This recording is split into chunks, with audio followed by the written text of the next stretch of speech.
I just sat there for like 6 seconds and processed it. And I was like, you know what? I'm fucking out of here. And I left and driving home in the car. I never had a better feeling than that.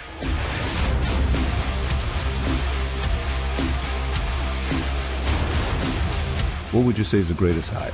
We went all the way down the road to hedonism and documented it, you know? So I think I'm going to probably read the Quran. So you would consider being a Muslim? To me, like, my moral code keeps me on track. That's my religion. Do the right thing. You know what it is. So marriage is out the question for you, out of the question, no interest at all. Unless she's a billionaire, you know what I mean? I'm like, you got any guns? Like, can we buy a gun? He's like, no, but we can buy dynamite. How old are you at this time? 13? 13, yeah. And you're interested in guns at 13? Oh, I was like 6, I got my first gun.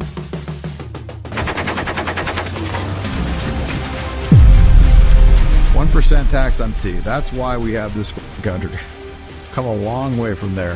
What's your point? My point is that, you know, we should stop putting up with this bullshit. And they're pushing division, and they're pushing a degradation of moral fiber. I don't give a who it is. I'm saying who is in charge should have some responsibility. Everything you're saying, I don't disagree with the things that you're saying. For me, it's what's the solution? She was like one of the most hated people. Like, how she even got the nomination, it's beyond me. Like, how they didn't even give it a big mic is crazy. Like, you announced you're running for office in 2015. It sounds like you're going to run again. I mean, yeah.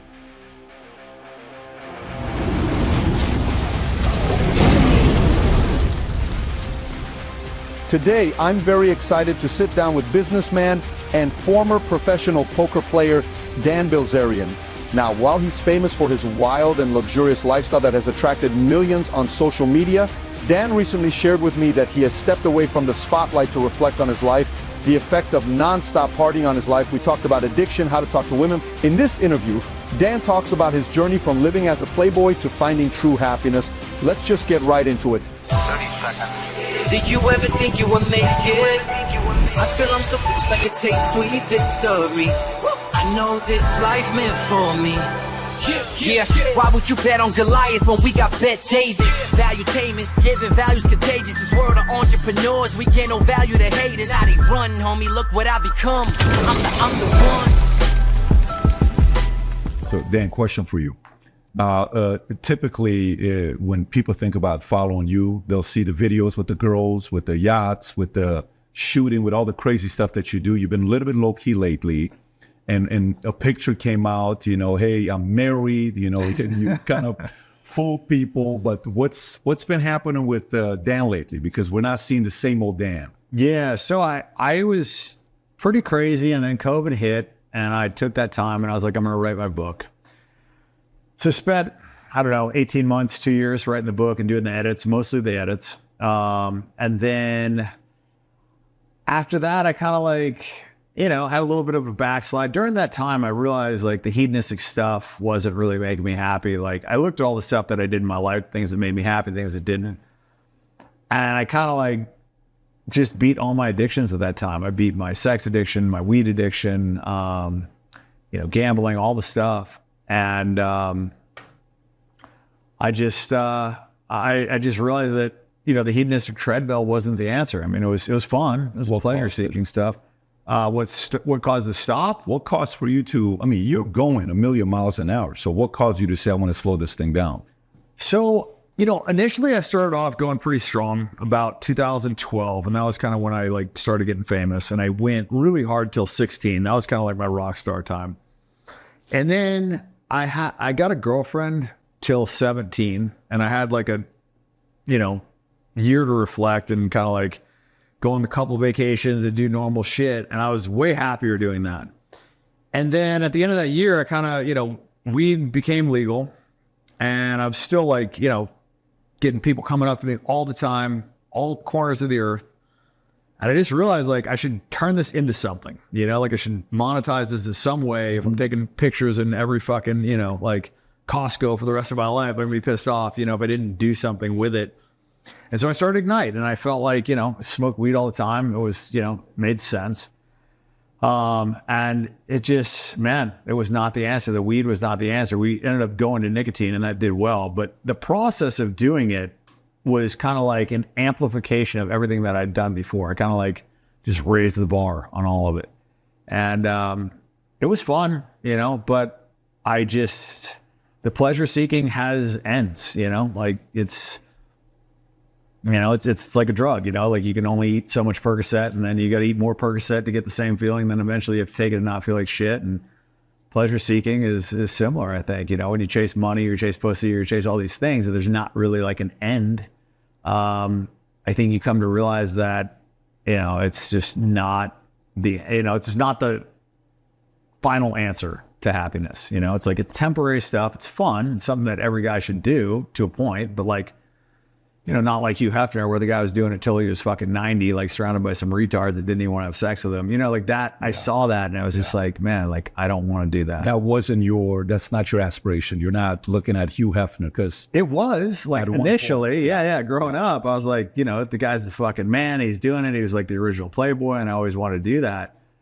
But after I did it for a long period of time, I just realized like I had more fun hanging with my friends, having, you know, interesting conversations, you know, doing business, doing things like that created something. Like the rise up, I always felt like was better than the top of the mountain. I got to a lot of the tops of the mountains and I looked around and I was like, all right, you know, it's cool. What's next? And yeah. Did you ever see his interview with William Buckley in 1966? I didn't know. So he's doing this interview explaining that the idea of monogamy comes after polygamy. And he's explaining this to Buckley. Buckley's a conservative guy. And then, you know, the interview is going back and forth. I don't think man can be monogamous. I think man is polygamy. You almost got to get out of your system.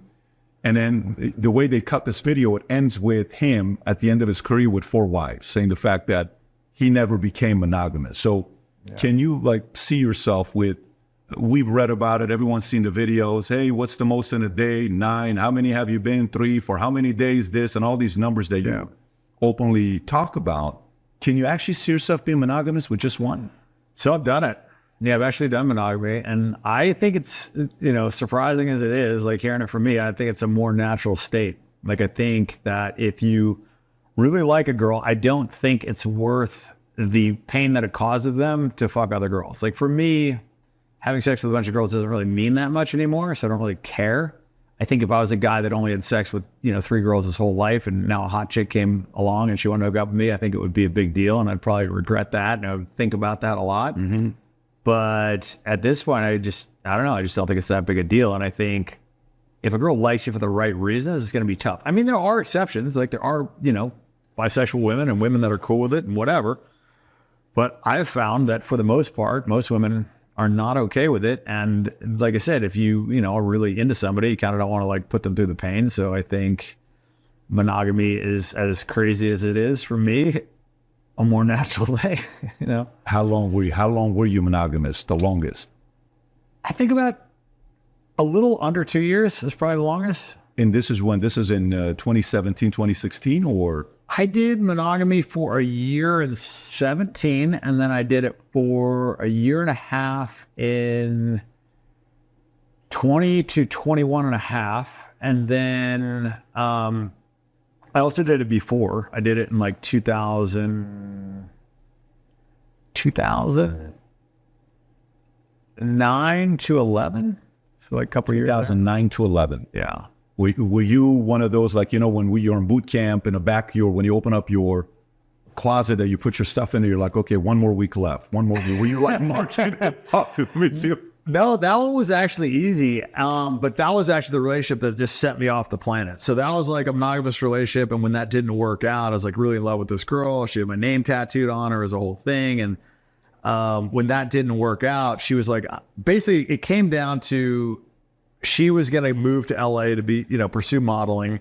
And I didn't want her to do that. And that was kind of like the break, is like, I wasn't going to move to LA.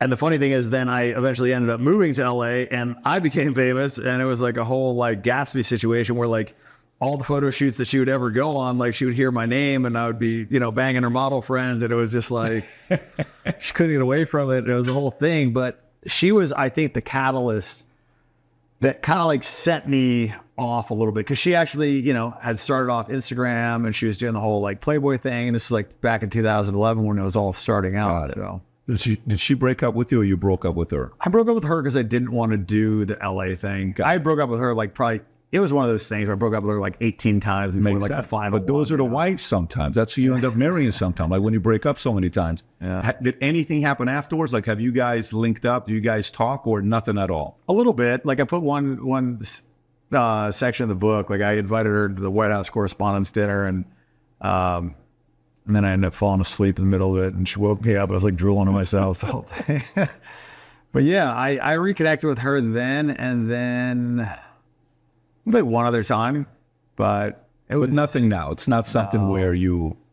So are you married now, or you're not married? No, I went to a wedding, and I was kind of like, I put on the suit, and it was very strange for me because I'm always in shorts, and now it's kind of like I finally did it. I like dressed up and everything. But you didn't. That was the best. Because everybody's sitting there saying, "This guy's finally married." They're writing about it. Oh, they went crazy. Yeah, that was great. So okay. So Dan, in the company I run, I've been in the financial industry for 20 some years, and I experienced two different things with guys, and I'm curious to know what you'll say about this. Guys who got it out of their system early on, and they had some fun, and then they got married, they didn't feel like they were missing out on anything. Yep. Okay. But guys that didn't have fun, and then they had a lot of success, and let's just say they got married, and then they had a lot of success, and maybe they had only been with 2 or 3 girls in their lives. Let's say 5 girls in their lives. Then they start making money. Then they're on stage. Then they're getting all this attention. They didn't know how to handle. Oh my God, I love the way you speak from stage. Oh my God, you're so this. Wow, you have such great presence. And then they get tempted. What do you think is the right balance?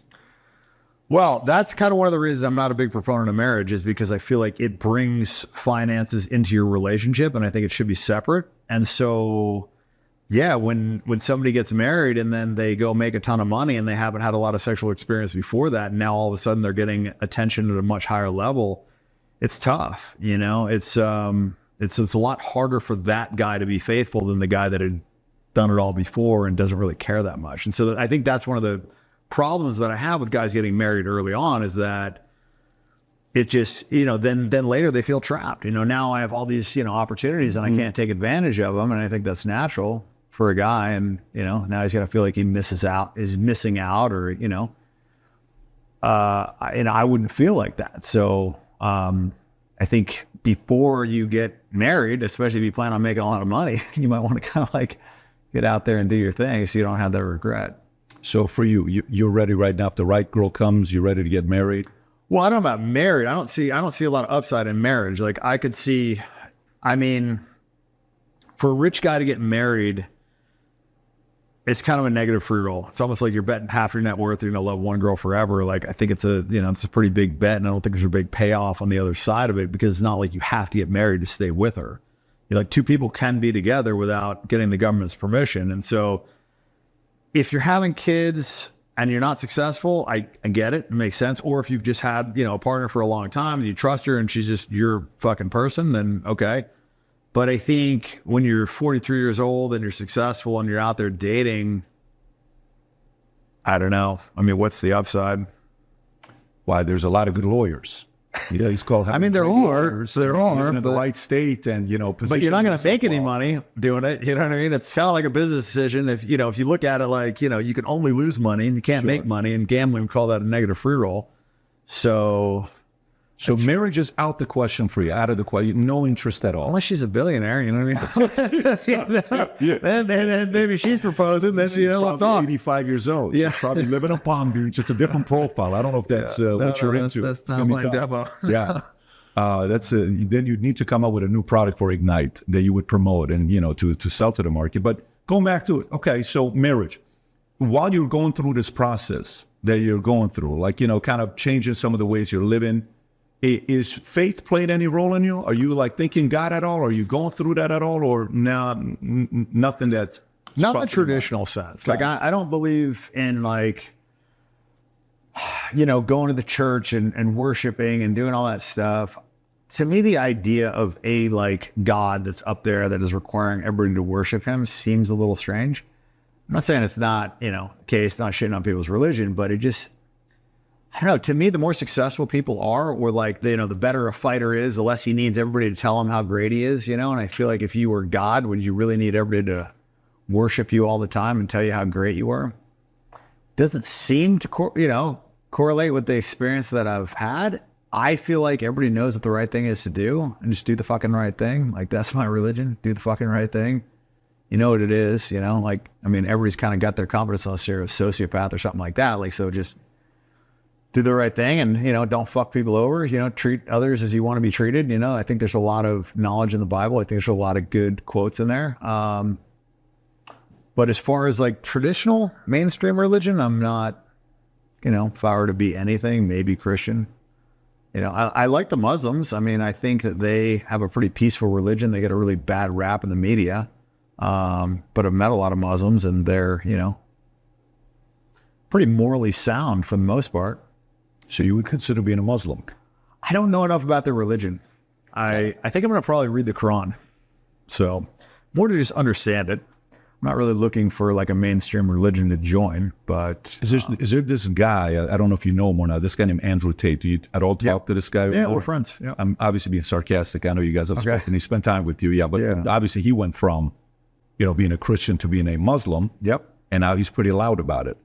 Does he have any influence with you reading the Quran or not really? A little bit. Okay. You know, I mean, he's a smart guy. He's a pretty smart, well-read guy. So I don't think he would take that decision lightly.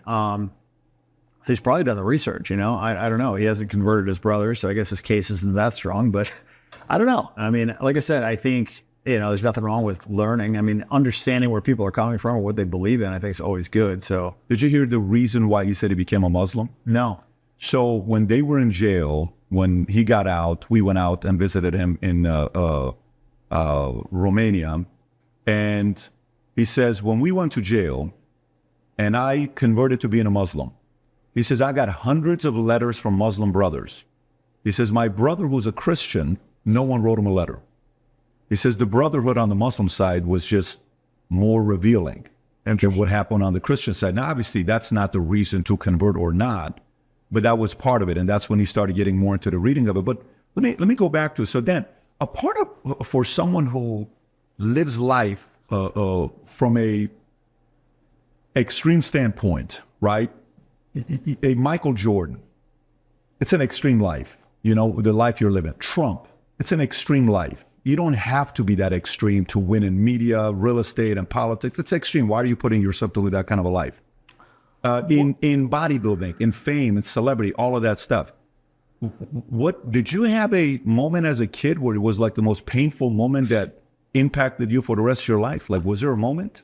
No, there wasn't any like one moment. I think I got a lack of attention as a kid, and the fame thing was more of a social experiment, and it was more just like, I'm gonna do a bucket list of all the things that I want to do, because I made a bunch of money and kind of had a lot of time, and I was, you know, overplaying the poker. So, and Instagram was kind of like a new thing, and social media, and also it was a little bit of a fuck you to the ex-girlfriend. It was like kind of like the perfect storm of just like, let's see what we can do with this. And I also knew that it would correlate to getting more girls too, because it was kind of like a little bit of a dating app, if we're being honest.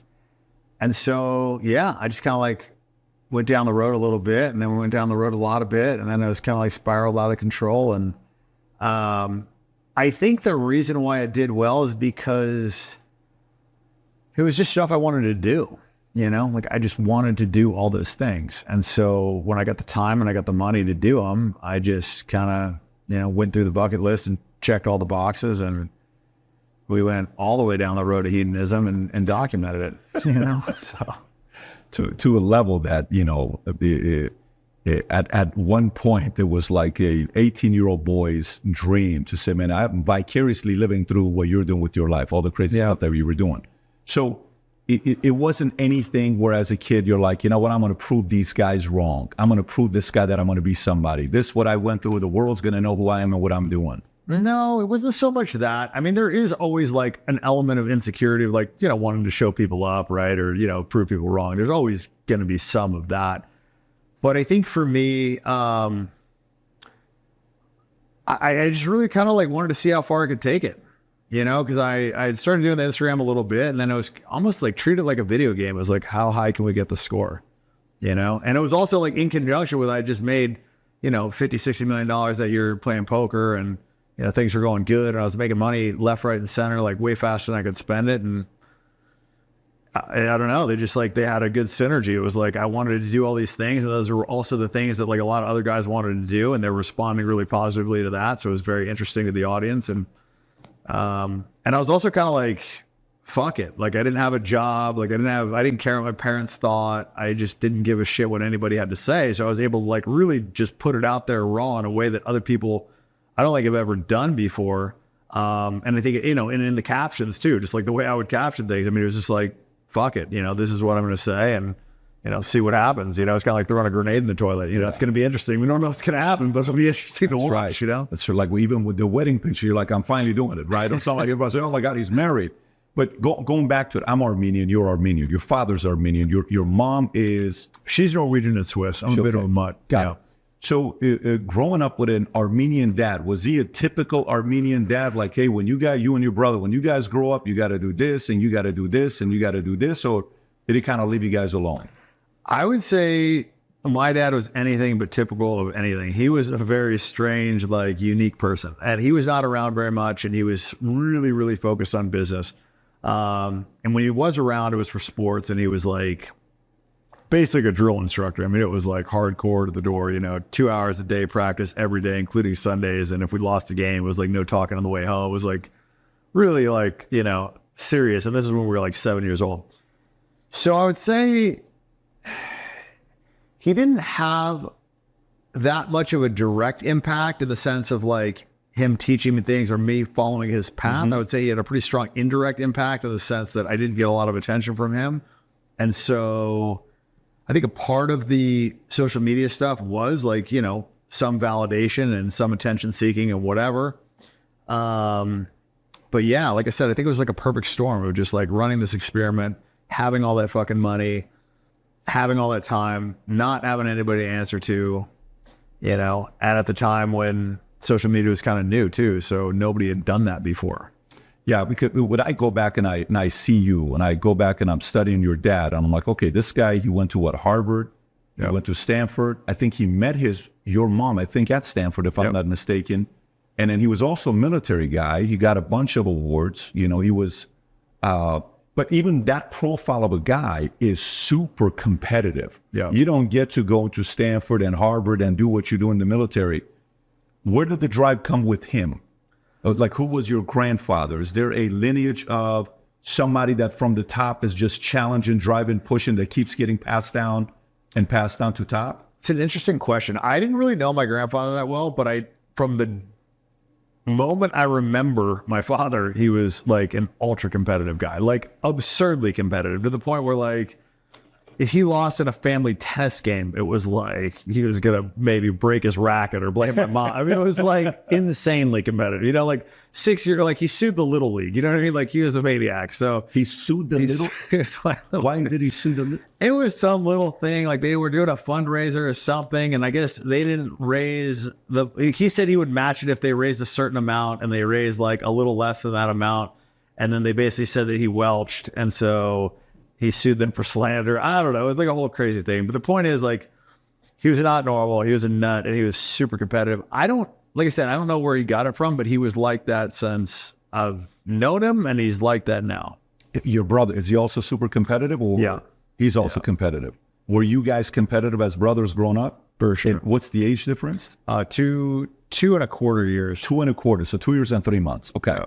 Now you got to realize I'm asking this for different reasons. I have 4 kids. And I have 2 boys. My oldest are 2 boys and 2 girls, and they're very competitive. And their father's very competitive, and it's constantly driving, right? So you kind of, but you and your brother actually have a good relationship together, right? You guys do now, yeah. We fought a lot when we were younger. I think it's natural. Like 2 kids that similar age, you're just always kind of going to be like back and forth. When your pops was in financial services, was there ever where you're like, I'm going to get into it as well? I'm going to go do buying companies and doing all the stuff that he's doing, or no? So he was doing a lot of that. And then, you know, because by the time I think it was when I was like 11, he ended up going to jail. And so he got indicted for securities fraud or whatever that was. And I think from that point on, he was almost like spending the majority of his time just like battling the government, trying to fight it on appeal, like all that stuff. So the bulk of like his like work was done when I was younger. So then after that, it was more just legal battles. Younger is as in how old? Younger, like before 11. So I think when I was 11. Got it. Yeah, that's when he went. 91. So when did he go away? I believe it was like 89, 90-ish, and it was for a year. And then when he got out, I had another couple years with them, and then I lived with my uncle for a year. I went to military school for a year. Then we went to Utah, and I got thrown in jail. It was like a whole thing. That's a lot of chaos, though. That's a pretty chaotic environment. 5 schools in 4 years, yeah. Yeah, I read that somewhere. 5 schools in 4. So high school, 16 years old, who were you? Were you still a playboy at 16? No. Or were you more the athlete, the shy kid? I played baseball. I was good at baseball. I was starting pitcher as a freshman on the varsity team. So I was good at baseball, but I wasn't a stud by any means. I wasn't getting a lot of girls. I think I lost my virginity at 13 to a Mexican hooker. So it was like nothing really to brag about there. Did you go to Mexico? Yeah, yeah. So I was in boarding school at the time. Revolution Avenue or whatever that place is in TJ? I don't remember. No, it wasn't TJ. It was Mexico City. So I was in boarding school, military boarding school. And I hated my parents at the time for sending me there. And my roommate, he said, you want to come home with me for Thanksgiving? And I was like, where do you live? He's like, Mexico. I was like, well, fucking Mexico. It's kind of shitty. Like, what the fuck? He's like, no, man. Like, we got our own house and we got a limousine. And I'm like, can we, I'm like, you got any guns? Like, can we buy a gun? He's like, no, but we can buy dynamite. How old are you at this time? 13? 13, yeah. And you're interested in guns at 13? Oh, I was like 6. I got my first gun. No, like a real, because of Pops? Was he fully into it? Or? No, my mom's side. So my grandfather was like real big hunter, all into guns. My dad, it's actually the first gun that my dad gave me was an M16 because it's the only gun he knew from Vietnam. And that was the gun that got me thrown in jail when they found in my car at school. How old were you? 17 when I got thrown in jail for it. And because what? You took it to school with you or you had it in your car? Yeah, so I had it.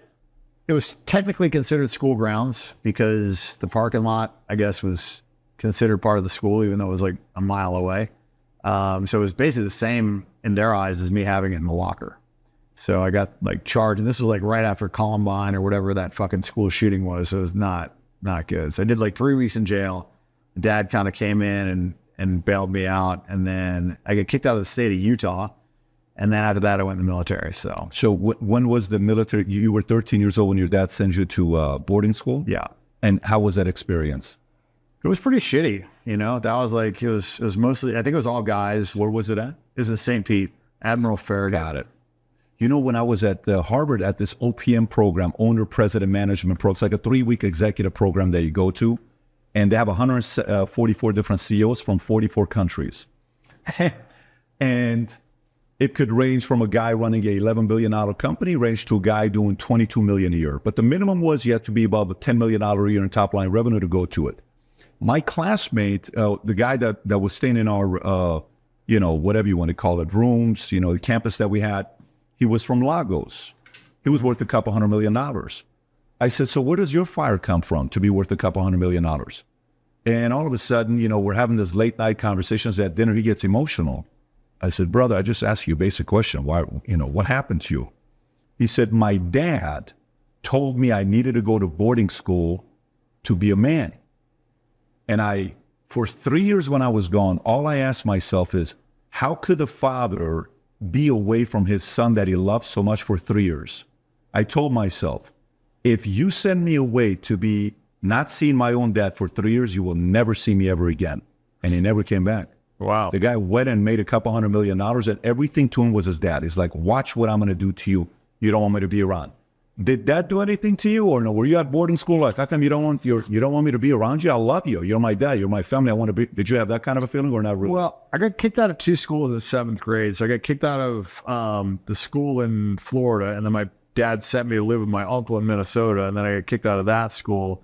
And then I think they were just kind of like, fed up with it. But I didn't have a good relationship with my dad. I was kind of like, he was just always all business. And it's funny, man, like some of that stuff, like you said, like that was that guy's drive, that was his passions. It's kind of like at the time, you probably thought that was a really shitty thing, but had not been for that, maybe he wouldn't have gone out and made 2-3. So I'm asking the question. Because for people to be able to, the whole concept of winning, you have to be able to handle criticism, being misunderstood, hated, controversy, conflict, the heat, the constant chaos.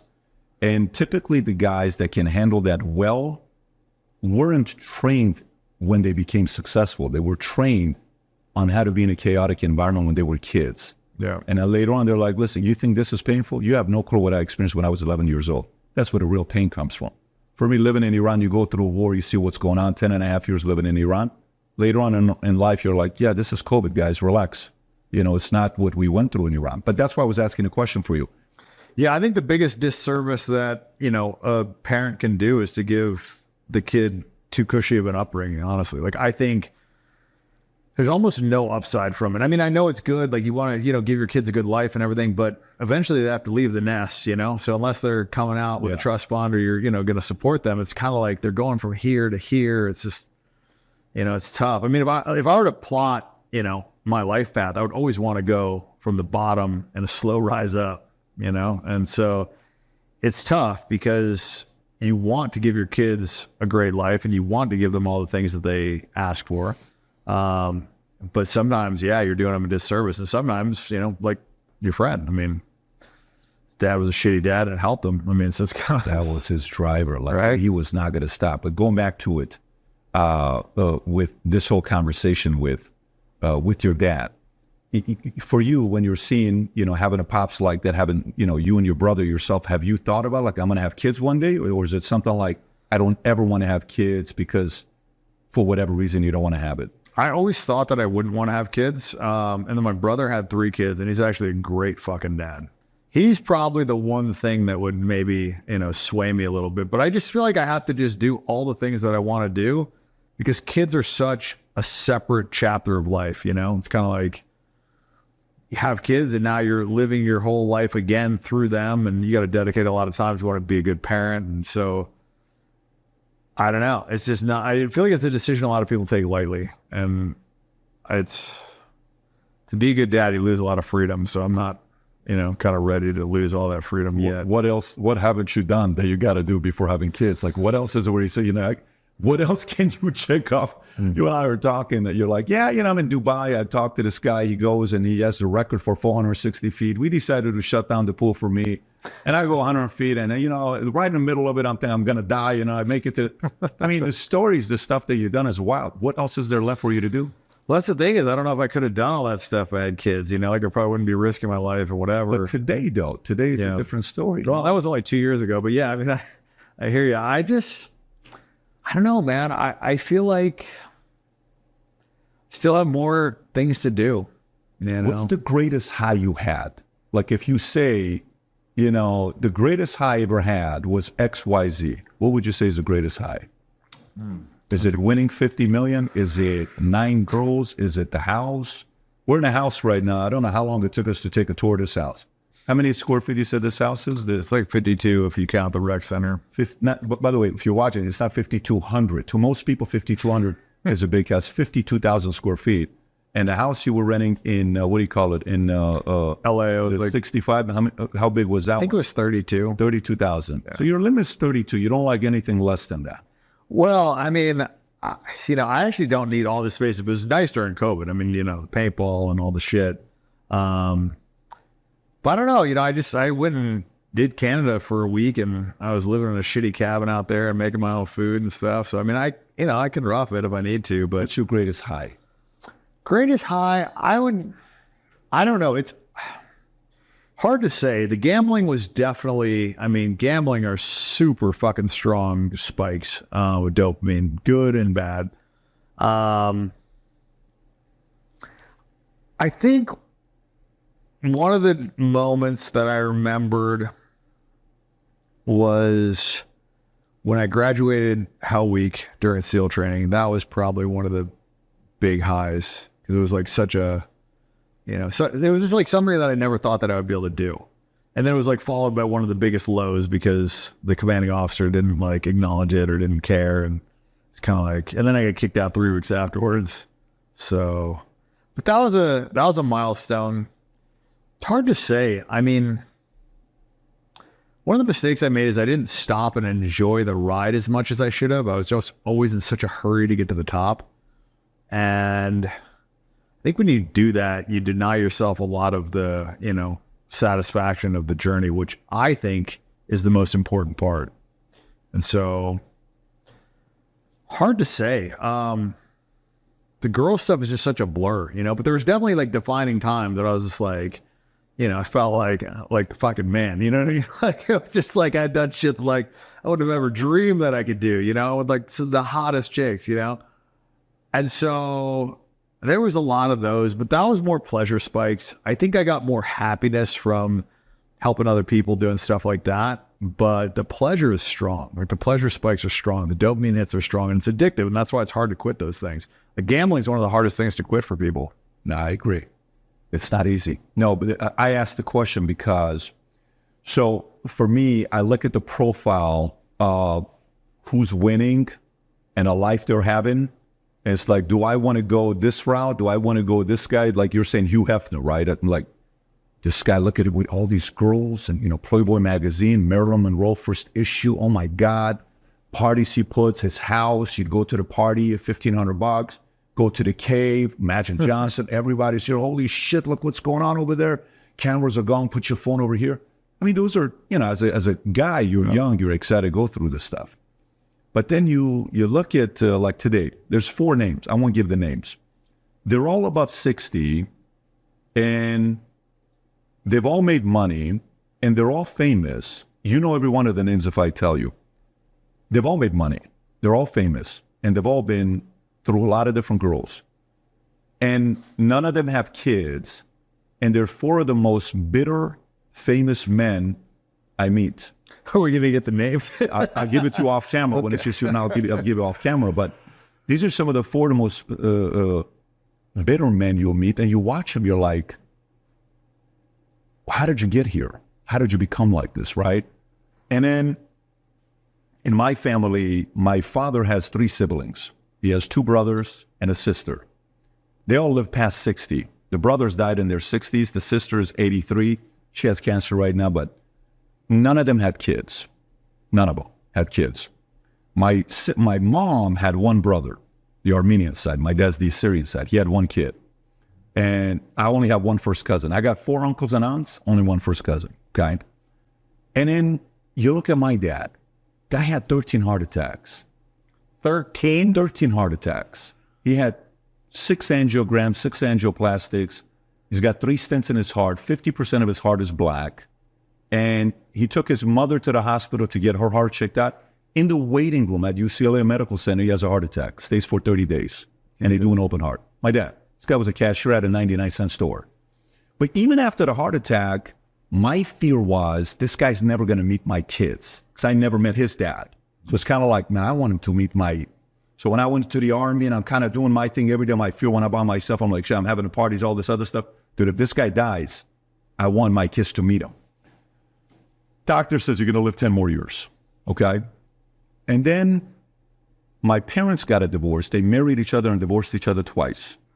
So my mom and dad marry, my sister's born. 2 years later, they get a divorce. 2 years later, they remarry. Then I'm born. 15 years later, they get a divorce to each other. Okay, they can't be in the same room together. You know what was the only thing that caused my parents to get into the same room together 19 years later? What's that? My sister having a kid, Grace. She named her Grace. Everybody came together. And then she had a second, Sean, and then we had 4 kids. And then family today...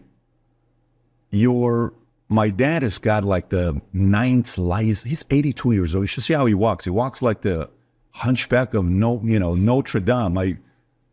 Boys always make fun of how he walks. He walks like this. Okay, his back is all like this. But I ask him, I'm like, hey, why are you still going through this? He works every single day. He says, are you kidding me? I got 6 grandkids. So the highs when you go and you make, I've had the exit, money hits the account, $200 million. Feels amazing. Private jet, travel, go spend $500,000, have a great time. Unfreaking believable. The people that said you'd never make it, you win, and they come back and say to your face, I fucked up, you made it, respect to you. The teacher who said in school you should, I feel sorry for your parents because of who you were in high school, 1.8 GPA. And then 6 years later, you're coming to speak at the school and they're introducing you. You were the 1 point. These are all good highs. Brother, we're 2 years apart. You and I are pretty much the same age. Nothing, no high comes close to from my life, my experience. I'm not talking about it from your experience. Nothing comes close of having kids, man. There's something very special about it. I've heard that from a lot of people, actually. Yeah. Actually, you know, now that you mentioned that, I think I do have a significant high that I remember. I was in class, and I had just made like $400,000 that month playing poker. And how old are you? I was, well, this is my last day of college, so it was 27. Okay. 27. And, you know, my professor was just kind of like talking down to me in some way, shape, or form. I don't remember exactly what he said, but I just kind of like checked him. And I was like, you know, you're not going to talk to me like that, like whatever. And he's kind of like looked at me like I was crazy. And I said something to him like, you know, look, dude, like, what the fuck have you done? Like, you graduated college, like, congratulations. Like, you're not better than me. He's like, oh, what have you done? And I'm like, well, you know, I'm a fucking veteran. And he's like, oh, no, this is what he said. He said, what have you done? Graduated high school? I'm like, no, actually, I got a GED. But I'm a veteran. I made more money last month than you're going to make in the next fucking 3 years. Or last week than you're going to make in the next 3 years. You know, and so you're just not going to fucking talk down to me. Yeah. And he said, well, if you're so fucking rich, he's like, what are you doing in college? And I was like, I just sat there for like 6 seconds and processed it. And I was like, you know what? That's the smartest thing you've said all fucking semester. You're right. I'm fucking out of here. And I left, and driving home in the car, I never had a better feeling than that. Like, I finally got the chance, and I told him, fuck you on the way out. Like, I finally told the professor to go fuck themselves. And I never had to go back to college, and I never had to like answer to anybody. And for that point, like, I never had a job. I could do whatever the fuck I wanted. I had like actual freedom, because the whole time I was gambling in college, I still had to go to class. You know, I was getting the GI Bill and all this stuff, and I felt like I had to do it. And it was just like very liberating. I just, for the first time in my life, I felt like I was actually free, because I was in the military, so I was always answering to somebody, and before that, and my parents and whatever. And I think that was like the first time in my life, that defining moment when I was just like, I can do whatever the fuck I want tomorrow. That's the ultimate high. That for me, that's the one that I remember the most. I wasn't the richest, sure as hell, you know, like, you know, I wasn't famous. I wasn't getting, you know, like crazy. It was just like, but I felt free, and that felt really fucking good. Yeah. I mean, that's a big driver, right? Chip on the shoulder, proving others wrong. It is a big driver. I wrote a book earlier this year called Choose Your Enemies Wisely. Some of the guys that do the biggest things in life, they chose the right enemy, but some of them it's temporary drive. Some of them it's 10, 20 years. Some of them it's permanent till the day they die. Yeah. And it's that element of when you look at some guy, you're like, that guy's still going. Why are you still going 50 years later? That's a different enemy he chose than the other guy that had a fire for 6 months or 12 months or 24 months. But that's a completely different conversation. That's good to know, to see where you're at with that. Let me go to a different conversation with you. Recently, you know, when I watched some of your tweets, I don't know if you've announced this or not. I don't know if you've joined AIPAC. I don't know if you are, if you are an advisor for them. Let me read some of these tweets. Muslims aren't the problem. The open borders and motherfuckers and the media attacking nationalism, pushing DEI, transgenderism, and destroying moral values are the problem. August 4th. If you don't put America first as a U.S. politician, you are committing treason.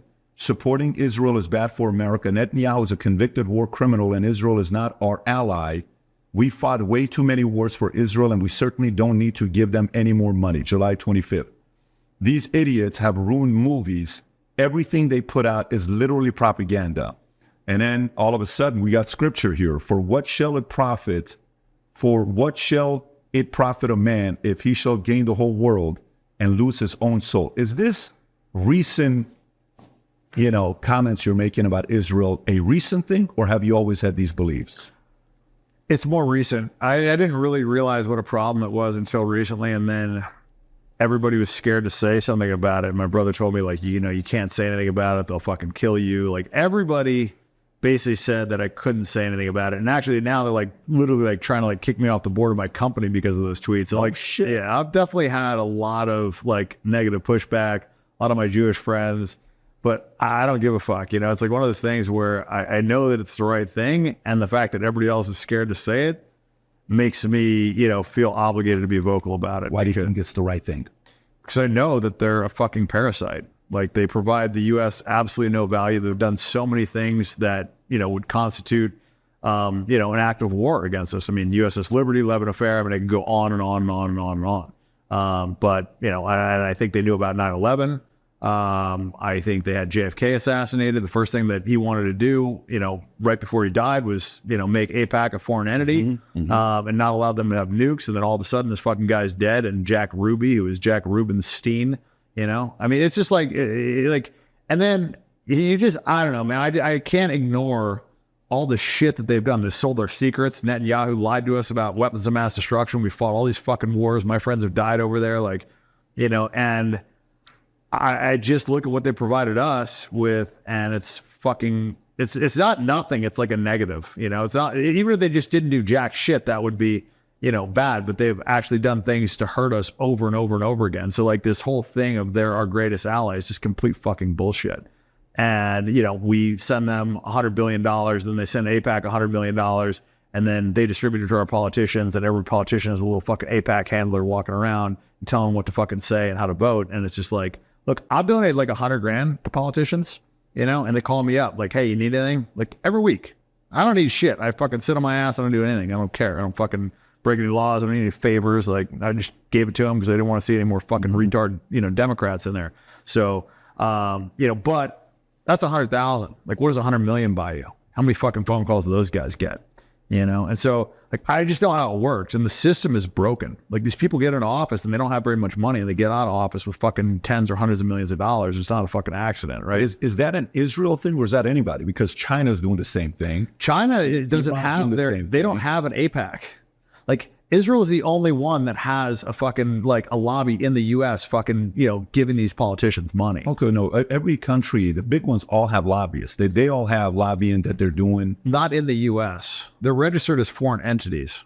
Right. I mean, if you're talking about, are you going to the dual citizenship part with Israel, Israel? That's another problem is a lot of our politicians have far more allegiance to Israel than they do the United States. I mean, that's a whole nother issue as well. Do you know why they did the dual citizenship? Do you know the history behind why they did the dual citizenship?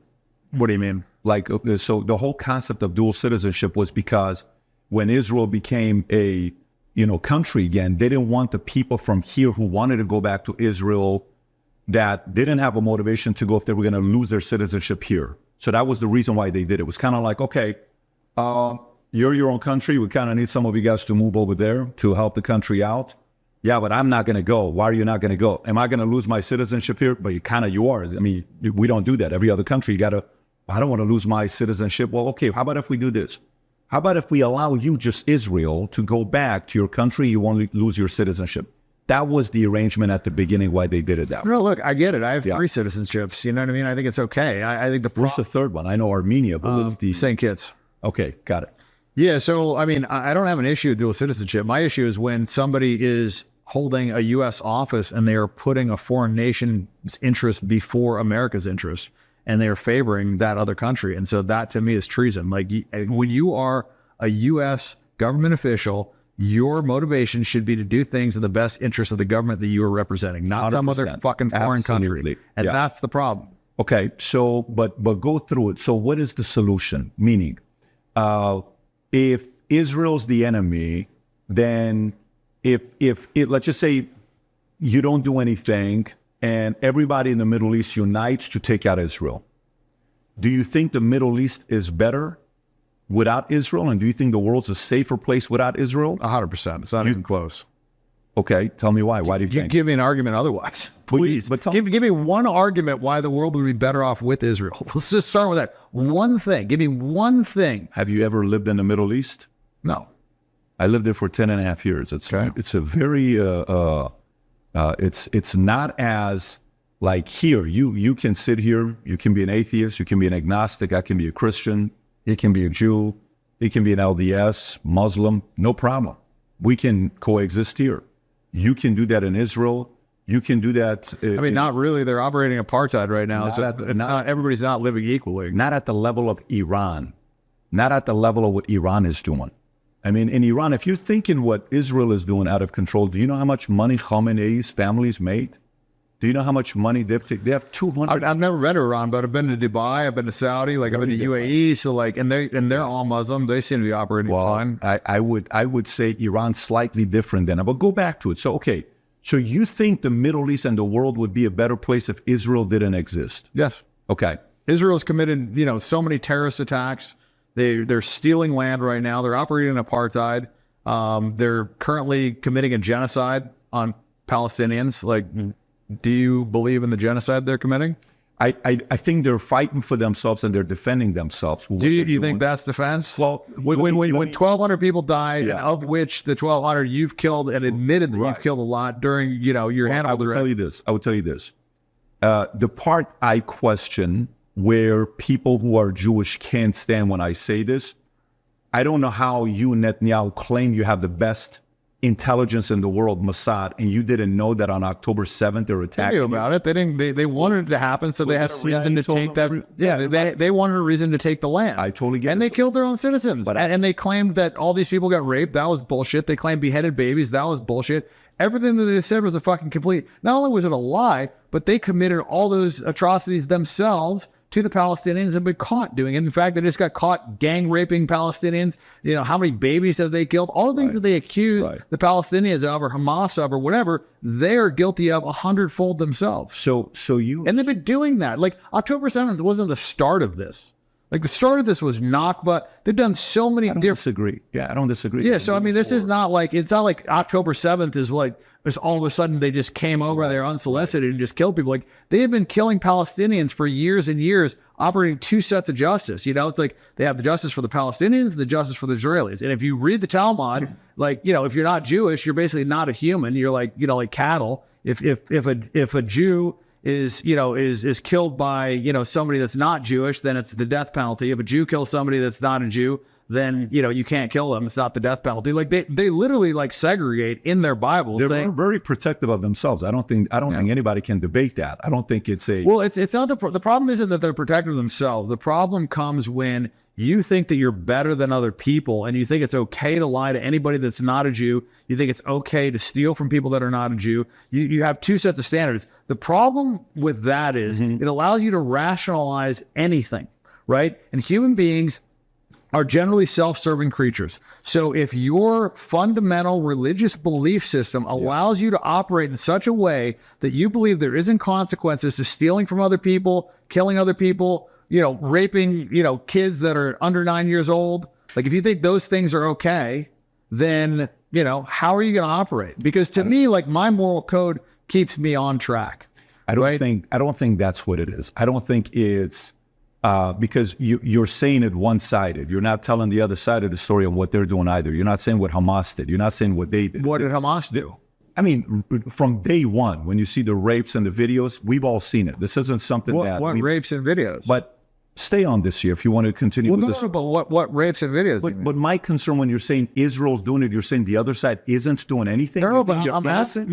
There was no rapes during October 7th. They've shown no rapes from October 7th. They showed no beheaded babies. All that was all bullshit. I'll send you stuff. No, there's plenty of stories. It's not all of them. The Israeli articles that I saw recently said that there was only 2 babies killed. One was shot by a bullet and the other one died in a hospital. There was no babies in ovens. There was no beheaded babies. All that was all bullshit.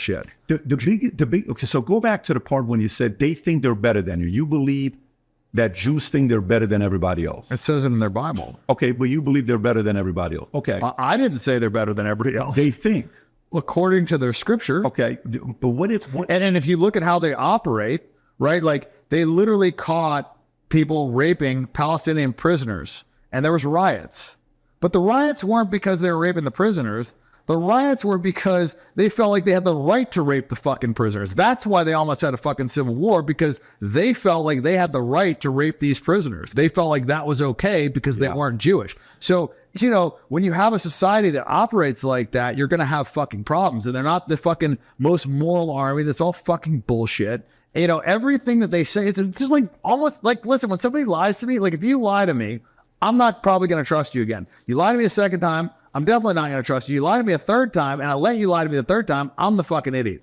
These motherfuckers have lied like 10,000 times. So, like, I don't believe anything they say anymore. I come from a place of, I don't sit here expecting you to tell me 100% the truth. I don't sit here thinking, yeah, Dan's going to tell me 100% the truth with whatever he has in his life. I don't expect that from you because I don't expect people to walk on water. That's not my expectation. I'm going to live my life. I'm going to live it with my life, but you can't think that China's going to tell us the truth, or Iran tells us the truth, or U.S. tells everybody the truth, or you think any country is going to tell us 100% the truth?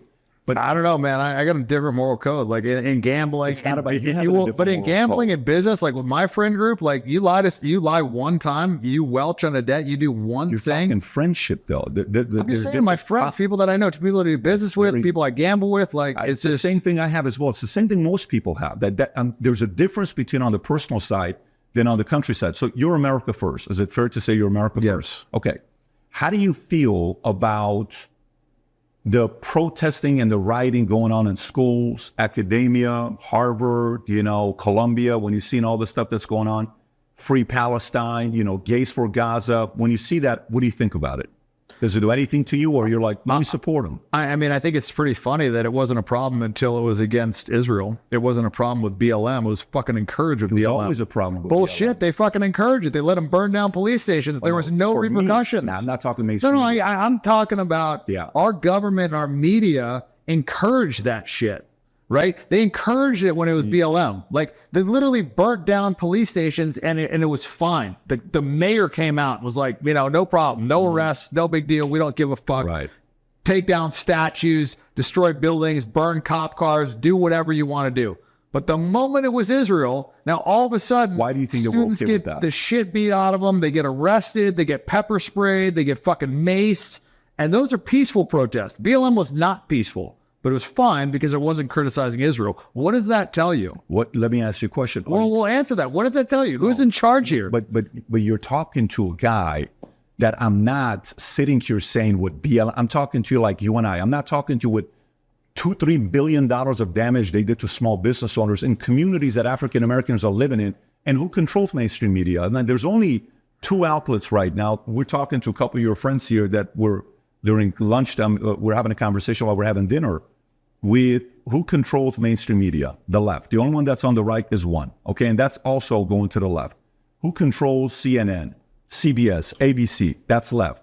Who controls universities? Left. Who controls schools? Well, it's like 90-something% Jewish. Right. We could say left, but it's Jewish if we're being honest. Not necessarily, because even right now, if you think about it, if you think about the right and the left, okay, who's taking the biggest hit with losing Jewish voters? Because most Jews vote left. They're not voting on the right. Jewish vote is irrelevant. They're like 2% of the population. But the money that they vote with their money. I mean, yeah, but like at the end of the day, I think how much money goes into these campaigns isn't going to dictate as much as when you have a president that's like potentially getting assassinated. Like those are the drivers. I mean, Kamala Harris is a drunken school teacher. Like, she can't even like formulate a coherent sentence. I mean, I don't know. The idea of voting for her just seems crazy. My biggest criticism of Trump is his support of Israel. I mean, aside from that, why do you think he's supporting Israel? Because of money. That's why they all fucking support Israel. Money. Well, you said it's not about money a minute ago. Well, he wants money. I mean, these politicians are right. I mean, there's 2 reasons to run for president. Right. Because you're a good person and you want to do good. Okay. Or because you want fucking money. Sure. And fame. That's it. It's the only reason somebody would join president. A good person. Or you want money and fame. And fame. That's it. 2 reasons why you run. Why else would you run? Why do you think president? Trump's reason is? Money and fame. You think he wants money and fame? 100%. You think Trump's running because he wants money and fame? 100%. He has money. He is famous. He wants people to love him. He wants attention. I mean, he was doing like reality shows, for Christ's sakes. Like, he wants more money. I totally get it. But you think he is more... he is.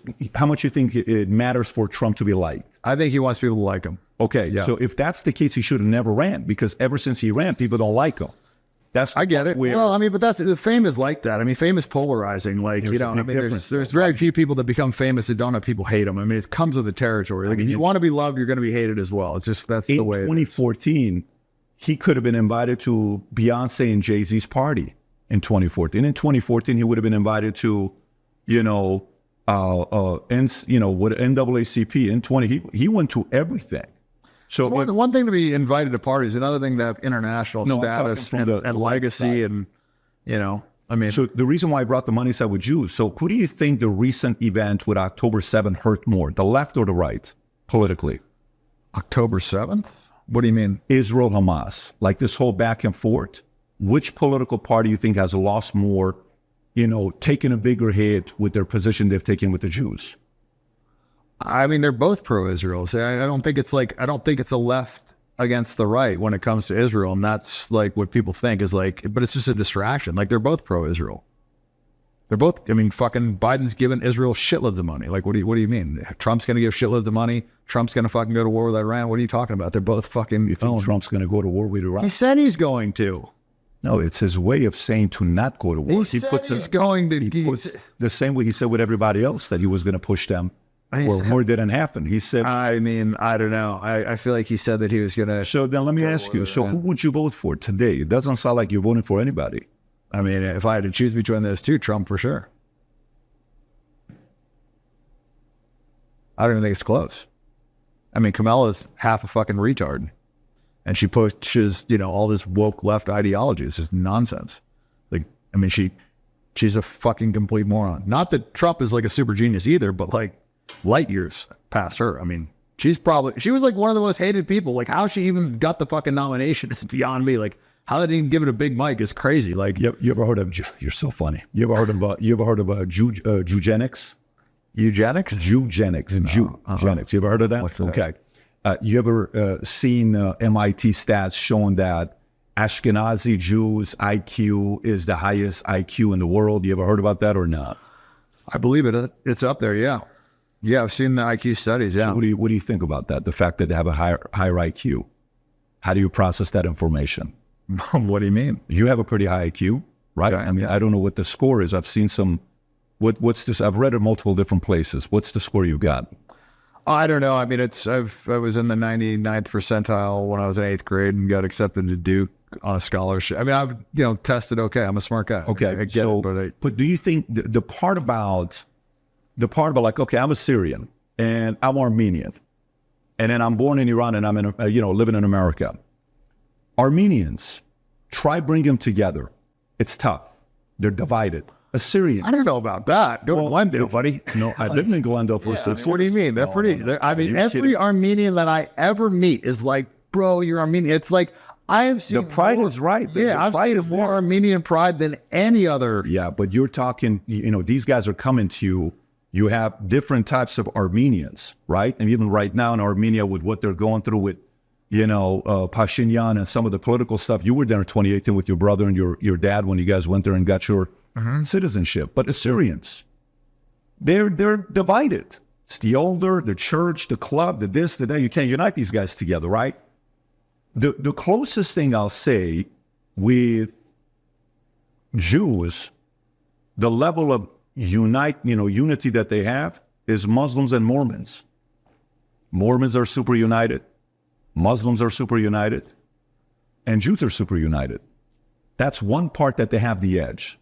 But then if you look at their IQ, and if somebody's IQ is higher, they're generally going to make better decisions in business, if that is correct, right? If IQ is correct. Is that where so you think that 6 out of the 10 richest people in America are Jewish? You think it's just IQ related? You think they started off with money when they started creating their wealth? I think if you look at college admissions and you look at how many Jews get admitted versus how many whites, they lump themselves in, in a separate category. And 75% of college, what is it? 75% is Jewish. Of what? Admissions? I don't know the exact. The college executives. What Ivy League? The number I have is, in the world, there's 267 Jewish billionaires.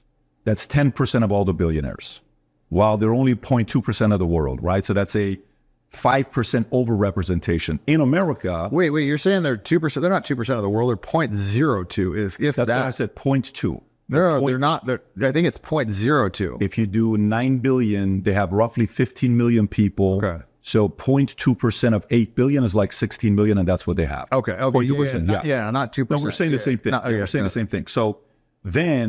So in U.S., 132 Jewish billionaires out of 756. 17% of billionaires in America are Jewish. Mm-hmm. Did that happen accidental? Is that because they work together? Is that a bad thing?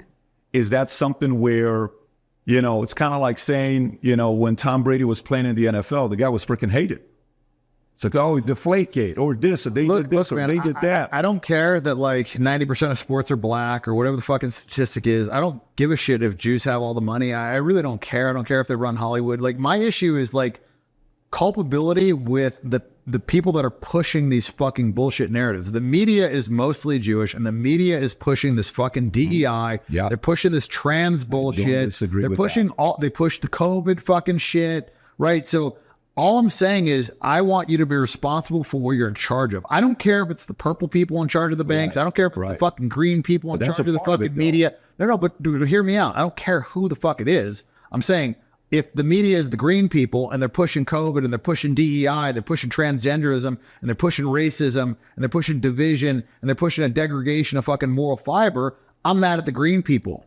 Right? You see what I'm saying? I don't give a shit who it is. I'm saying who is in charge should have some responsibility. I see it in a different way. Here's how I see it. So I see it as, so, you know, when I'm coming up, I have my friends, well, you know, I'm in the insurance game and I'm making $100,000 a year, and they would say, oh my God, look at those guys.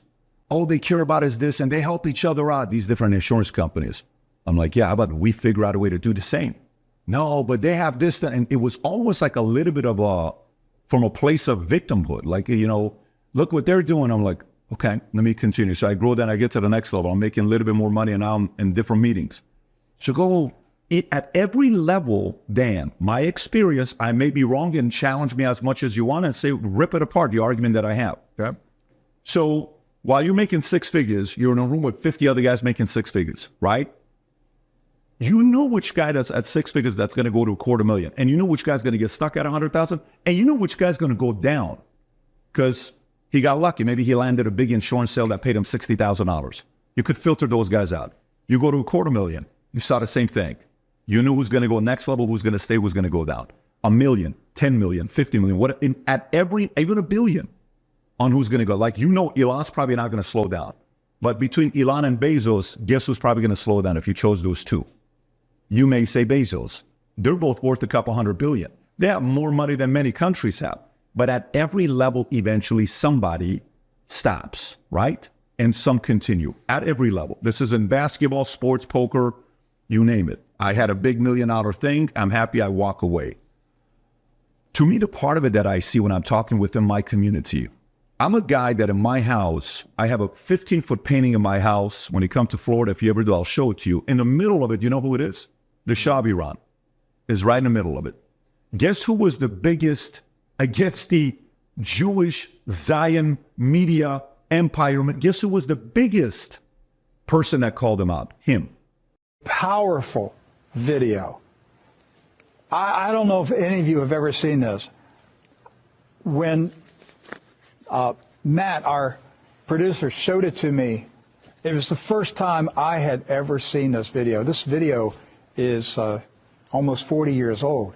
It was made in the late 1970s.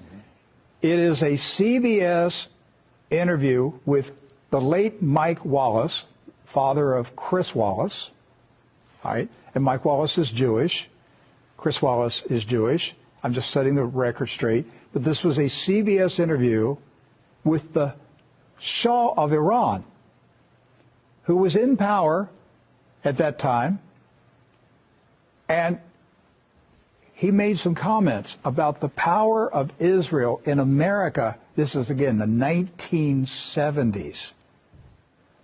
Jimmy Carter was in the White House. Watch this video. It is shocking. It's an eye-opener. The Shah of Iran was unusually and refreshingly open in several interviews. When I used a phrase he didn't like, he clearly enjoyed the chance to throw it back at me. As you know, I have been across the Gulf that you call Persian and they call Arabian. Why do you call it Gulf? You have been to school, haven't you? Yes. What was the name that you have read during your school days? Persian Gulf. All right. But they do call it Arabian Gulf. Well, they can do many things. None of the Shah's comments raised hackles like his blast at the American Jewish lobby. Its influence, he claimed, went all the way to the top. Surely, Your Majesty, you're not telling me that the Jewish lobby in the United States pulls the strings of the presidency. Not entirely, but I think even a little too much, even for Israel interests. You think the Jewish lobby in the United States is too powerful for the interests of Israel? I think so.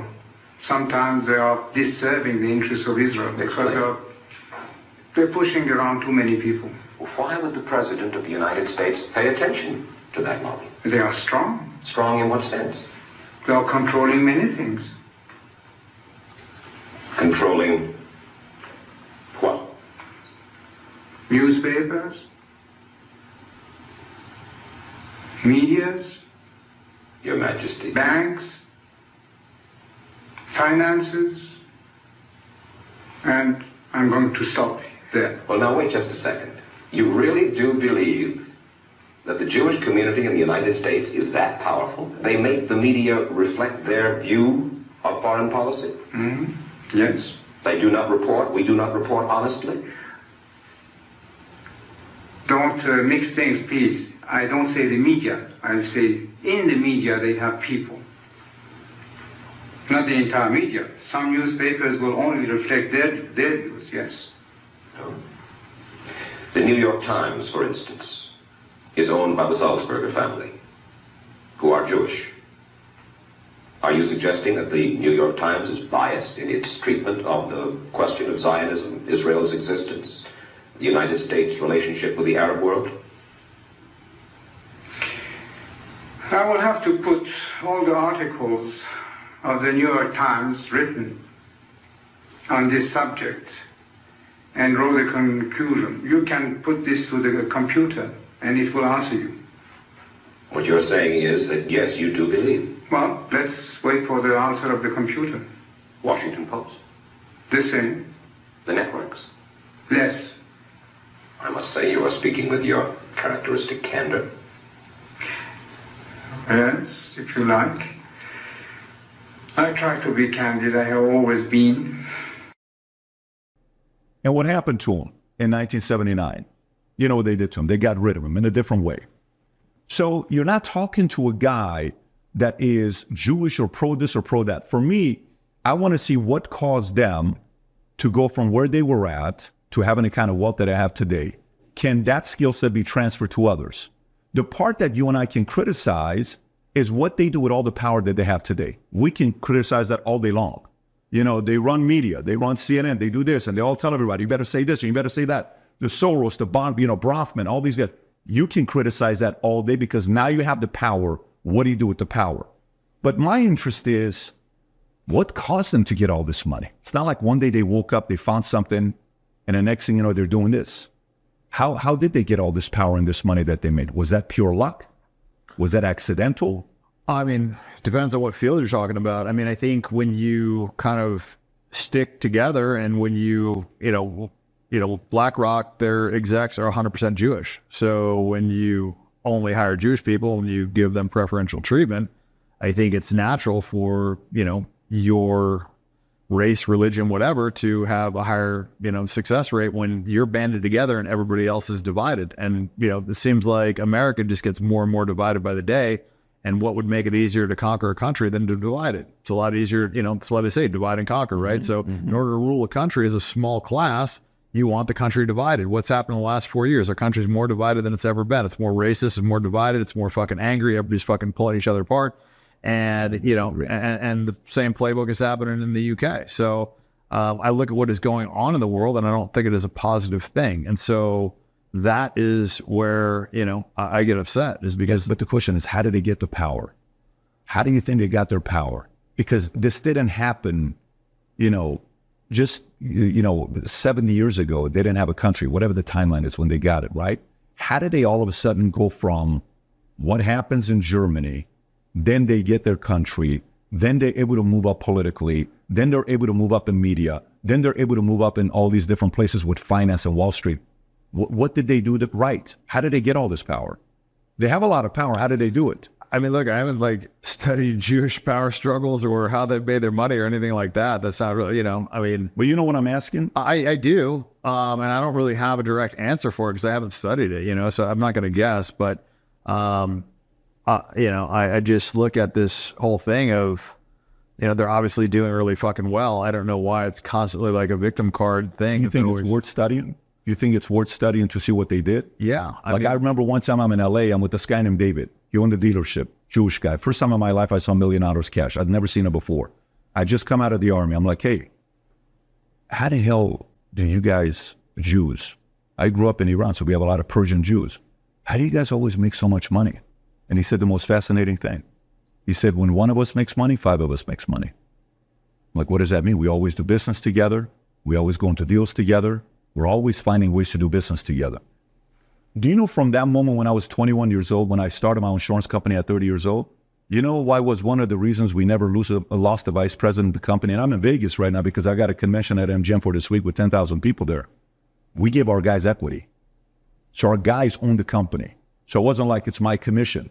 That idea of equity came from that Jewish, dealership guy I met at 21 years old. Listen, I get it. I mean, good for them. I don't have a problem with that. I don't care if they help each other out and whatever, they band together. My issue is when they fucking put their country ahead of our country, when they're living in our country and they're politicians in our country. And I care when our country is hurt to help their country. That's what I fucking care about. I don't give a shit if they band together. I don't care if they give each other special treatment, whatever. I mean, I'd like to stop hearing about the fucking victim card bullshit every time I fucking turn around, because they're not victims. They're crushing in every fucking category. And, and they like constantly refer to the Holocaust when they're the biggest Holocaust deniers on the fucking planet. They deny the Armenian Holocaust, which, like half of my people got wiped out, half of your people got wiped out. They deny that. So I don't think it's right for them to whine about the Holocaust and force feed every single fucking children, all the fucking children and students this fucking Holocaust narrative and hijack the entire fucking World War II and make it about the fucking Jews when like 85 million people fucking died during World War II. It wasn't all about the fucking Jews, but they make every movie about the fucking struggling Jews and how they had to fucking endure all this stuff. And yet, they can't recognize the Armenian Holocaust. We lost half our population. They didn't lose half their population, but yet we have to hear about it every fucking movie, every classroom, every museum, nonstop on every show. But why though? Why what? Why do they play the victim card so much? So let me ask you, who made the movie about Armenian genocide? I don't know who made it. Did you ever watch the movie with Christian Bale? 1917? No, not 1917. The recent one with Christian Bale. I think it's called, if you haven't seen it, you got to watch it. You'd love the movie. But it's called Belief or hang on, Courage, Armenian Genocide movie. What's it called? The Promise. Have you seen it? No. It's ridiculous. I'll send it to you afterwards for you to watch. But The Promise. Do you know who made The Promise? I know. The owner of MGM, Kerkorian. Okay? He made The Promise with Christian Bale. He put $100 million into it. The budget was $90 million. They made $12.4 million is what the movie did. But it's actually a very good movie. It's worth watching. But the point I'm making there is an Armenian created $9 billion of wealth for himself that he could use the money to make the story, to tell the story of what really happened with the Armenian genocide. I think you're missing the point. It's not about what they do in Hollywood with their money. It's about the fact that the government puts this in the school systems. But why do they put it in the school systems?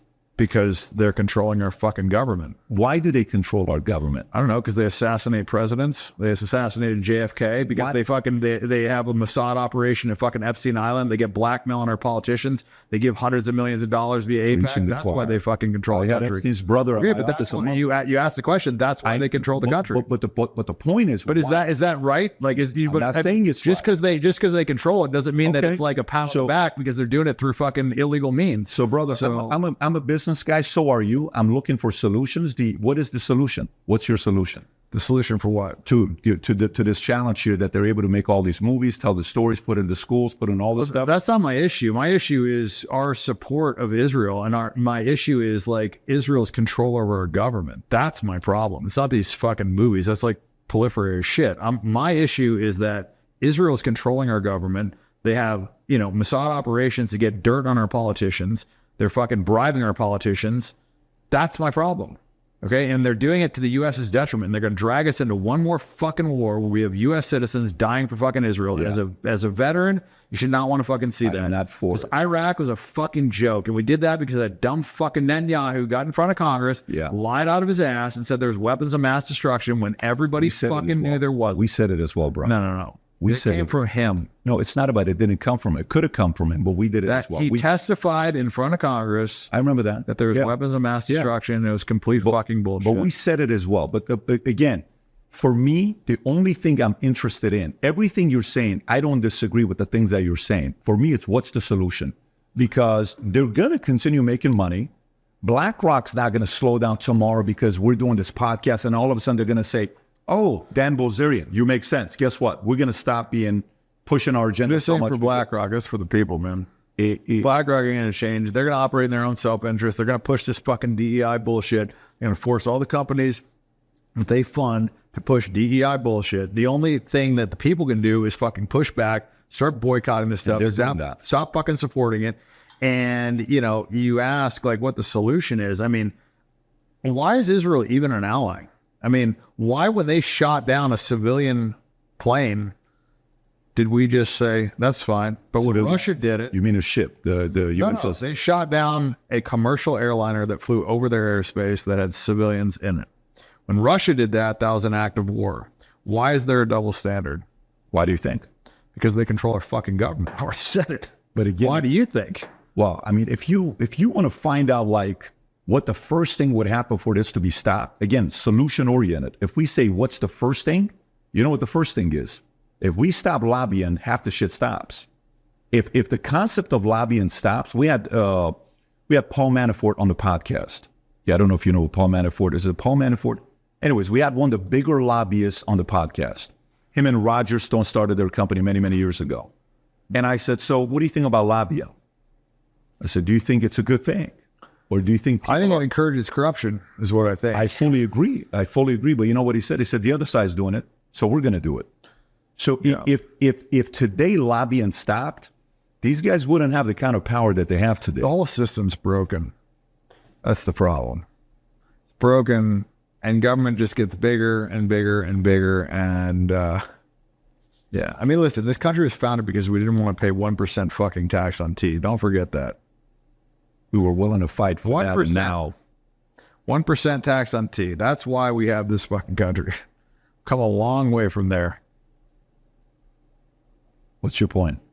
My point is that, we should fucking stop putting up with this bullshit, and there should be fucking changes made. Like our politicians are not running our country. We think that they are. They're just not. And you think it's ever going to change? Clear. You think the format's going to change? I think that when we have our economic crash, that might be a catalyst. I think people are lazy, and I think they're pussies, and I don't think they're going to do jack shit until their way of life is threatened, and I think people will do something.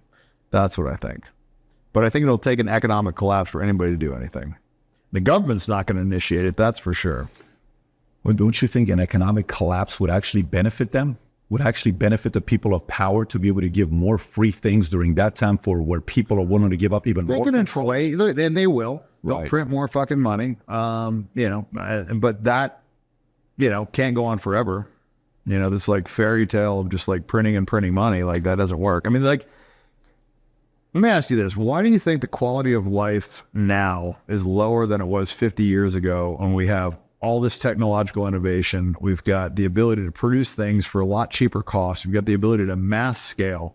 Why do you think our quality, like, where's all the money getting sucked out of? Like, where's all the money going? If you go on 50 years, you're talking 74. No. So are you talking technically? You want a technical answer, or you want just a... I'm saying, where'd the money go? Well, how did all that money get sucked onto the economy so that, we are having a shittier average quality of life than we were 50 years ago? Well, if you're talking technically in 1972, when Nixon took U.S. off the gold standard, shit changed because America can print as much money as they want. You couldn't when it was based off the gold standard. So the recklessness started after 72. So if you're talking that's that part. Because now we can just do what? Hey, you know what? What do we need to pay off? Print another $1 trillion. Print another $4 trillion. Print another $6 trillion. It's okay. Exactly. And by the way, just so you know, the more money they print, guess who makes the money? You know what the money goes up to? The people that have businesses. Yeah. I mean, But if you're asking the technical question, that's where the wild, wild west started. Where typically it's like, okay, hey, Dan, you know, can I get $100,000? Yeah, here's collateral. Okay, cool. I got it. $120,000 watch, shit hits the fan. I can sell this, no problem. Mm-hmm. This was gold.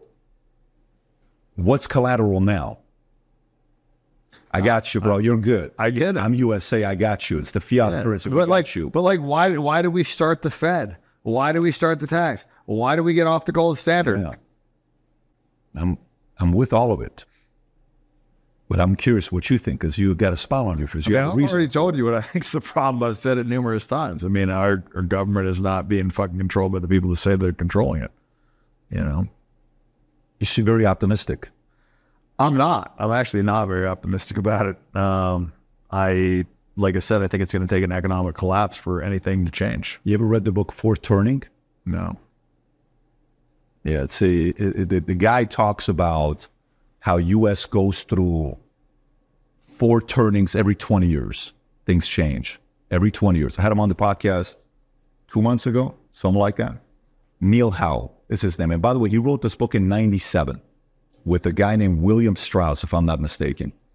And, you know, they said, well, here's what happened for this 20 years. Here's what happened here. They made 5 predictions. One of them was Russia's going to invade a neighboring country, which they did. 2, they said market crash. 3, they said there's going to be a big pandemic. 4, they said something about the Tea Party. And 5, they said in 1997, they said civil war. You know, there could be a possibility of a civil war where the 2 sides can no longer get along and understand each other, where that's going to be the collapse. Not a market correction, a flat-out civil war, where you're going to sit across another guy like, dude, we're never going to agree on what you're saying here. We're living in 2 different countries here. You're in La La Land. That was the prediction they made. And they said the civil war is going to be taking place somewhere between 2008 and 2028. And they wrote this in 97. That's crazy. They wrote it in 97. And we're kind of living in it today because, you know, the last 4 years exposed a lot. But for me, the level of optimism comes in moments where you feel like you no longer have control. This is for me. Again, not for you. I'm talking to you for myself. This is when faith plays a role to bring optimism. This is when you go back and think about with Hitler, where there was a guy named Dietrich Bonhoeffer. I don't know if you know who Dietrich Bonhoeffer is. This guy was the guy that, the way Hitler was able to get what he did to Germany, he went after churches. And he feared, if you believe in God, that's the only thing he can't beat. Same thing with Russia. What's the first thing Lenin and Stalin did? It's materialism. God doesn't exist. The more you eliminate faith in people, the more I can control you. You ever seen the movie Book of Eli with Denzel? Yeah. Remember when he says, this one book, if I get this one book, I can control the people. I can control the people. And Denzel didn't want to give the book to the other guy because he wanted to do bad things with it rather than doing good things with it. No, man, I think hope and faith is a very valuable quality that the enemy fears. Well, I mean, there's a full-on attack on Christianity right now, and it's being, you know, waged by the media. Did you watch the Olympics? Of course. It's fucking utter blasphemy. Like, it's just, like, acceptable. Like, it's acceptable to... Why does it bother you, though? Why does it bother me? Because you're not a Christian, but why does it bother you? Because it is fucking an unnecessary attack on a large majority of the world's faith for no fucking reason. Who benefits from that? Like, why is this transgender stuff just being shoved down your throat every time you fucking turn on TV? Why are we having men and women's sports? Like, it's nonsense. It's utter fucking nonsense. People are too scared to say anything about it. I think people are louder today. They're getting louder. Yeah, because of one guy. One guy gave a platform for people to be louder. If he didn't buy Twitter in 2022, America's a very different America today. Yeah. A very different America today. And this goes back to the argument I was making to you, which for me, the argument is, I'm not surprised that Jews are making movies to say they're great. The first Titanic that was ever made was made and directed by Hitler. Do you know who the hero was in the first Titanic? A Nazi soldier. That's his job. His job is to convince us Nazis are good people. And then you watch... Do you think Nazis are bad people? I think depends who you ask. You ask a German, you ask somebody that was part of, that's their representation, that's their country. You think CIA is good to people in Iran? They hate the CIA. I think the CIA is a terrorist organization. And I think that, ever since I was a little kid, I knew that Nazis were not the bad people. They were people that were born in fucking Germany that joined that army. Just like people in America joined the fucking American army. This whole idea of like a boogeyman of like all the fucking people born in Germany are just like all of a sudden homicidal killers and they're all really bad. It's just fucking nonsense. Like the idea that all Muslims are terrorists is just fucking bullshit. But that's what Hollywood keeps fucking pumping out there, is like every fucking bad guy in these movies are always these fucking jihadi terrorists, like they're always the fucking bad guy. They're not. They're a fucking quarter of the globe. Like a quarter of the globe is Muslim. They're not all fucking bad guys. They're not all terrorists. They're actually like a pretty peaceful religion. But like, I don't like this propaganda being like shoved down your fucking throat all the time. So you think, okay. So you said earlier, did you watch the Olympics opening? Great. Who do you think did it? Okay. Are you alluding to the fact that Jews were the ones that are funding the Olympics, the commercials? So because of that, they made fun of Christians. Is that kind of where you're going? Or no, you're just saying they're mocking Christianity, period. Yeah, I don't know who's... Okay, I got you. I thought you were going there. No, but to me, okay. I just don't think like on a worldwide stage, mocking a religion is acceptable. I fully agree with you. It's atrocious. And especially like this injection of gay shit, which is just like, why?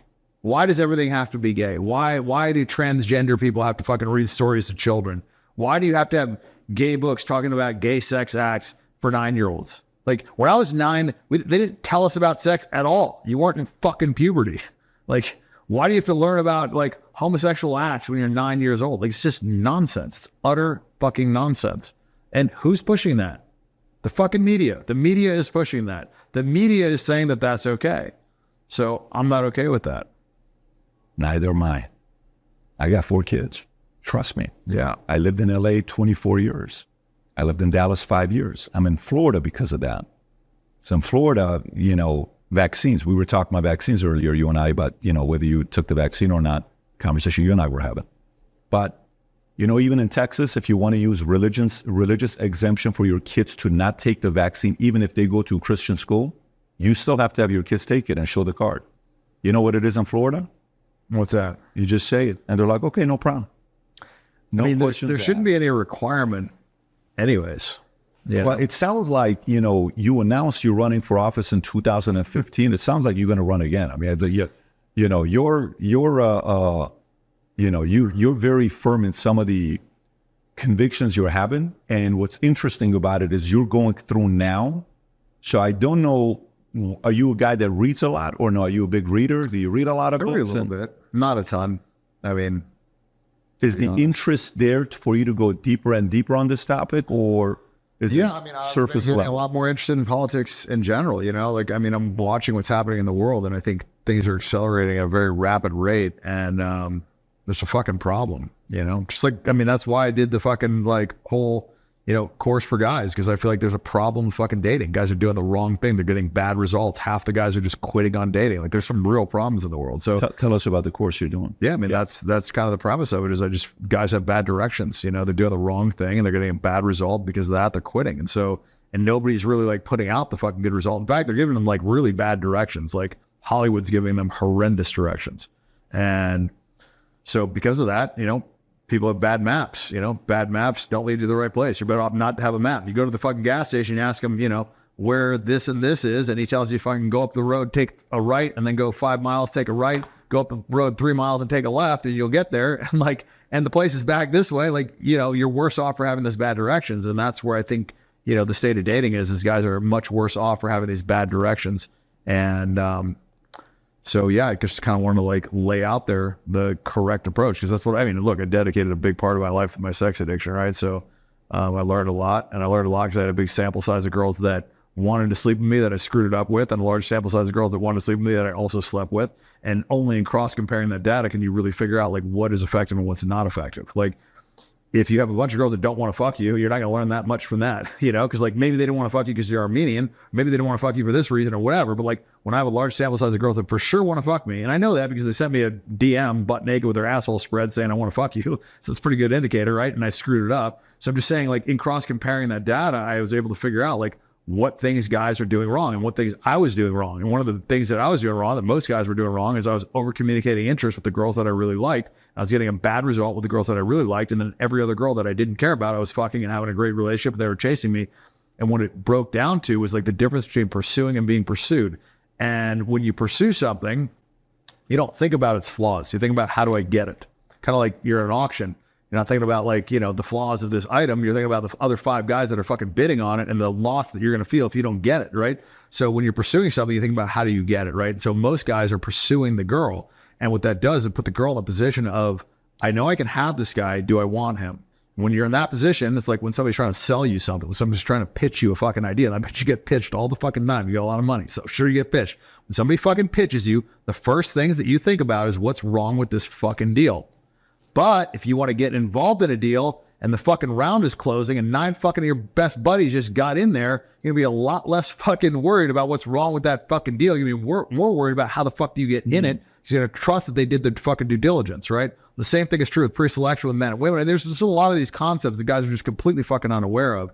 And so I wanted to lay out a foundation of like the things that they're doing wrong, the things that they should be fucking doing, and an understanding of the psychology of like why these things work, why these things don't work, why this is bad, why small things have a fucking massive downstream negative effect. And, you know, and then the power struggle in relationships. I see a lot of guys in these relationships and they're just like, they're just constantly making these concessions. And then eventually like these things become expected and not appreciated. The woman has way too much fucking power, doesn't respect the guy, and then ends up cheating on him. And I know because I was the guy that they fucking cheated on with all the time. And I would hear these fucking girls and the story always, and it always started with, he was such a nice guy, but, you know, such a nice guy, but, you know, and then it's like, then she fucking cheats on him. And it always starts like that. And I think a lot of guys think that because in business or because with friendships, they put in a lot of this effort and that effort is rewarded with a, you know, promotion or a fucking raise or whatever in jobs. And in friendships, you know, your buddy has your back in a fucking fight, shows up fucking 2 a.m. to help you out. Like you're going to have his back in the future. So positive correlation with this effort. However, in a relationship, that positive correlation, you know, is not fucking there. It's actually a negative correlation. The more effort that you put in before you've had sex with a girl, the more you actually get punished for that. And so this is something that like is not intuitive because in your life experience, it's been the opposite. That's why a lot of successful guys actually have a lot harder time with these girls. And my broke friends actually get more pussy than my rich friends. And my rich friends actually a lot of times use their money to their detriment instead of to help them, because money is a very powerful tool, as you know, with a lot of things in life. And also it can be with women, but most guys implement it incorrectly. So anyway, so yeah, that was one of my passion projects. I enjoy helping people. And that was like one of the, you know, things that I've realized was like, I got more enjoyment from helping somebody else out than I did buying myself a Ferrari or whatever the fuck car of the week I wanted to get, you know? And so yeah, I focused the time on that. And while I was doing that, I happened to fucking start noticing these fucking politics. And I got to a point in my life where I feel like I've gotten more than I was ever probably fucking deserving of. And so I just am at a place where I just feel like I should fucking do the right thing, whatever the cost. And so that was why I have been going hard on this Israel to my fucking financial and personal detriment. But whatever, man, it's the fucking right thing. So that's what I'm going to do. I love it. Brother, this has been great. Really enjoyed it. And looking forward to seeing what you do next, man. And by the way, we're going to put the link below to the whole academy you're talking about. Cool. We'll put it below for people to be able to see it. We appreciate you. This is fantastic. Likewise. Thank you. Yes.